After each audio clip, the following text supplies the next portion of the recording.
नमस्कार, मेरा नाम है सनन। दिन है बुधवार, तारीख है 8 अप्रैल और आप सुन रहे हैं रेडियो भारती। सबसे पहले हेडलाइंस। युवाओं में स्वरोजगार को बढ़ावा देने में लाभकारी सिद्ध हुई मुद्रा योजना, प्रधानमंत्री मोदी। प्रधानमंत्री मुद्रा योजना के 11 वर्ष पूरे हुए। कुवैत के गृह मंत्री ने नागरिकों और निवासियों से रात के समय घर के अंदर रहने का किया आह्वान। स्ट्रेट ऑफ हॉर्मस को फिर से खोलने के संबंध में रूस और चीन ने यूक्रेन के प्रस्ताव को वीटो किया। सरकारी ई मार्केट प्लस जेम का जिमावी 8.04 लाख करोड़ रुपए के पार। शुरुआती कारोबार में तेल की कीमतों में बढ़ोतरी दर्ज। बारिश के कारण रद्द हुआ कोलकाता नाइट राइडर्स और पंजाब किंग्स का मुकाबला। भारतीय पहलवान आज एशिया कुश्ती चैंपियनशिप में करेंगे अभियान की शुरुआत। अब खबरें विस्तार से। प्रधानमंत्री नरेंद्र मोदी ने कहा कि प्रधानमंत्री मुद्रा योजना युवाओं में स्वरोजगार को बढ़ावा देने में बहुत लाभकारी सिद्ध हुई है। 2015 में शुरू हुई इस योजना ने आज 11 साल पूरे कर लिए हैं।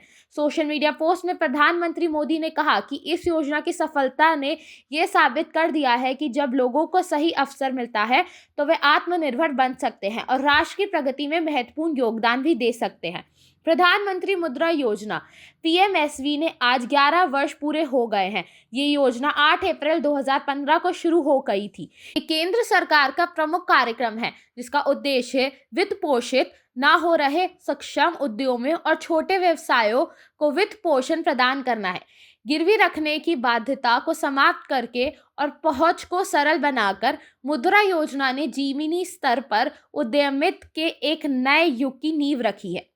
कुवैत के गृह मंत्री ने सार्वजनिक सुरक्षा सुनिश्चित करने और आपातकालीन प्रतिक्रिया को मजबूत करने के उद्देश्य से जाति उपयोग को अंतर्गत नागरिकों और निवासियों से रात के समय घर के अंदर रहने का आह्वान किया है। निवासियों से आग्रह किया गया है कि वे केवल अत्यंत आवश्यक होने पर ही अपने घरों से बाहर निकलें। मंत्रालय ने कहा है कि ये कदम चल रहे सुरक्षा अभियानों को समर्थन करने, स्थिरता बनाए रखने और वर्तमान स्थिति के बीच जनता की सुरक्षा सुनिश्चित करने के लिए है। रूस और चीन ने स्ट्रेट ऑफ हॉर्मस को फिर से खोलने के संबंध में संयुक्त राष्ट्र सुरक्षा परिषद के प्रस्ताव को वीटो कर दिया है। स्ट्रेट ऑफ हॉर्मस एक महत्वपूर्ण समुद्री मार्ग है जिससे होकर वैश्विक तेल का 5वां हिस्सा गुजरता है। 15 देशों की संयुक्त राष्ट्र सुरक्षा परिषद ने बहरीन द्वारा प्रस्तावित प्रस्ताव पर मतदान किया। इसके पक्ष में 11 वोट, विपक्ष में 2 वोट और 2 अनुपस्थित वोट पड़े। वीटो शक्ति रखने वाले स्थायी सदस्य रूस और चीन द्वारा प्रस्ताव के विरुद्ध मतदान करने के कारण प्रस्ताव पारित नहीं हो सका। सरकारी ई मार्केट प्लस जेम ने 18,04,000 करोड़ रुपए का कुल सकल व्यापार मूल्य जीएमवी हासिल कर लिया है। इनमें वित्त वर्ष 2025 से 26 में 5 लाख करोड़ रुपए का जीएमवी पार करना भी शामिल है। जेम के मुख्य कार्यकारी अधिकारी मिहिर कुमार ने नई दिल्ली में संवाददाताओं को संबोधित करते हुए कहा है कि 18,04,000 करोड़ रुपए ने कुल जीएमवी को पार करने पर एक पारदर्शी और प्रौद्योगिकी आधारित खरीद प्रणाली में खरीदों, वितरण और संस्थाओं के विश्वास को दर्शाता है। ईस्टर के अवकाश के बाद आज शुरुआती कारोबार में तेल की कीमतों में बढ़ोतरी हुई। ईरान के साथ अमेरिका और इजरायल के संघर्ष के कारण वैश्विक तेल आपूर्ति पर असर पड़ रहा है।